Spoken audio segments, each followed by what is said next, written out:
to handle grief. How to handle grief.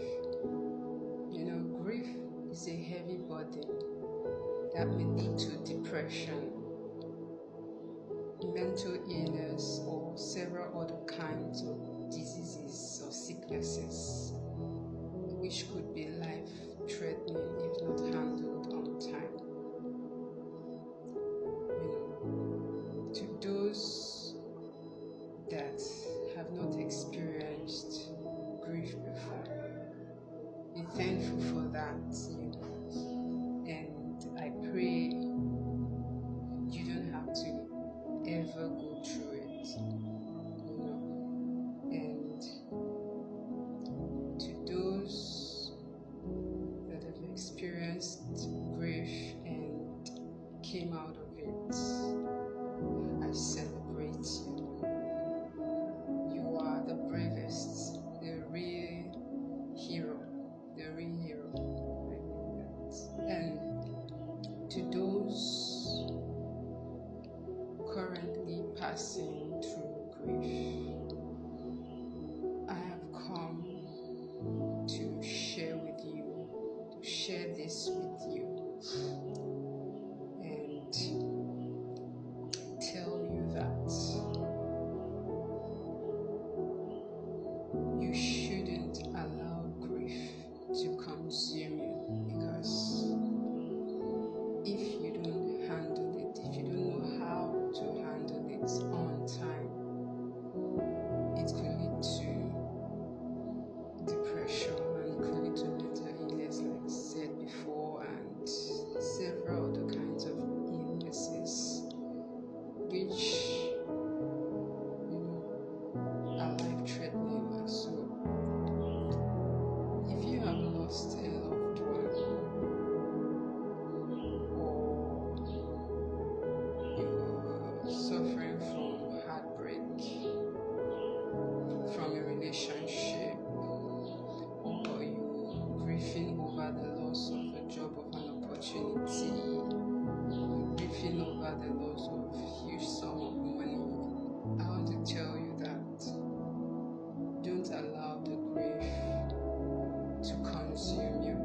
Don't carry the grief on your head, because it is too heavy.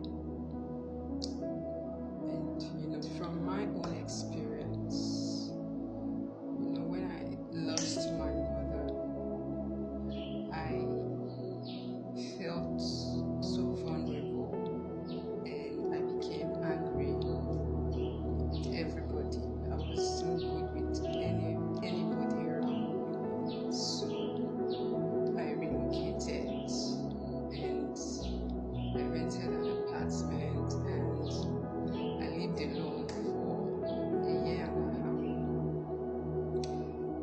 I thought really I was going to die.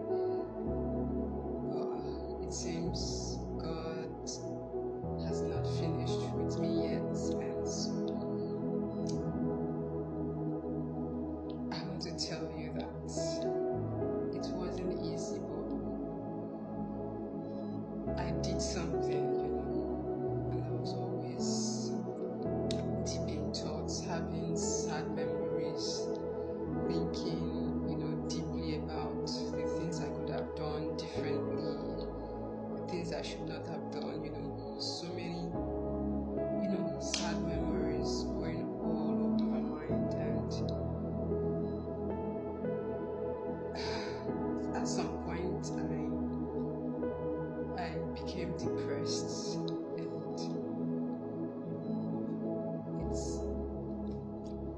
it's just so, it wasn't easy, and I have the opportunity. I'm here now to share this with you.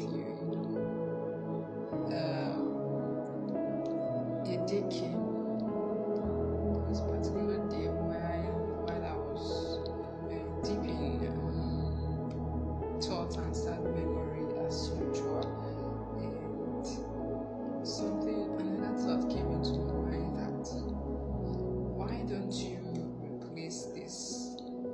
sad memories with good memories, and the thing struck my mind, and I started doing just that. Each time I would have the sad memories, each time I would be lost in thoughts, bad thoughts, sad memories, I then force my mind to replace such sad memories with good memories. I usually do that by shaking my head like this several times, and it helped. I began doing that. Each time I'll be thinking bad thoughts, bad memories, sad memories, I usually shake my head like that, and then I force my mind to replace such memories with good ones, and it helped a lot. It helped, and it kind of brought me out of it, almost out of it, not completely, but it helped a lot. And so, and then recently again, something happened again, and another thought came into my mind that this time I should look at myself and see how my mother and I were alike in many ways. And I did that, and I saw resemblance, some physical similarities, and most especially my voice.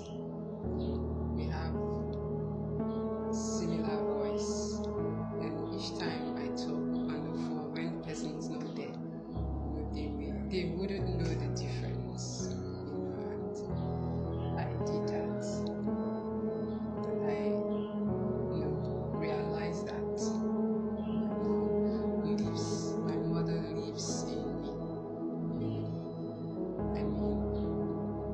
Her blood flows through my veins, so she lives in me, and I knew that if I am happy, she is happy.